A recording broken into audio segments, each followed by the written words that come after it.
So in this video, we'll work through a slightly harder solubility calculation, and you might want to go ahead and try it, or you can just follow along if you want to. So for instance, let's look at calcium fluoride. Calcium fluoride, some books will say it's insoluble, and the reason is that it's got a relatively small Ksp value. It's 1.46 times 10 to the minus 10 at room temperature.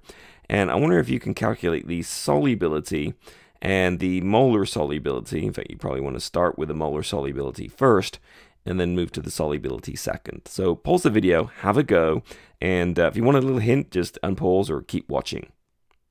Alright, so I'm going to start with the Ksp reaction. So the Ksp reaction is where the solid dissolves and forms ions.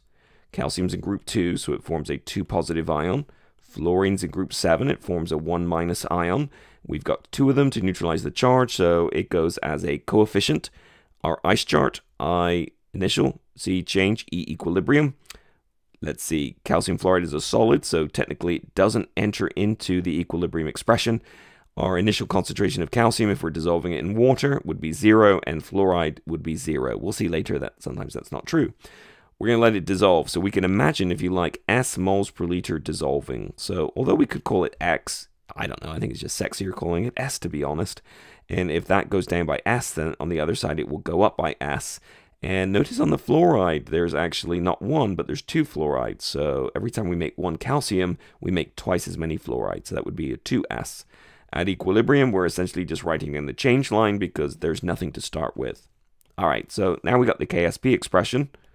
It's equal to 1.46 times 10 to the minus 10. That's equal to the concentration of calcium times the concentration of fluoride. And because we've got 2 fluorides in the equilibrium constant, we square. So we would square. All right, so that is equal to S times 2S times 2S. So we can see that's the same thing as 4S cubed. And remember, when you square, you're squaring the whole thing. That's why I normally write parentheses on the bottom, because when you square or cube, you have to square and cube the whole thing and not just the X or the S. All right, the molar solubility is S, so we need to solve for S. So we need to divide both sides by 4, so that will give us S cubed is equal to 1.46 times 10 to the minus 10 over 4. And if we want to get S by itself, we need to take the cubed root.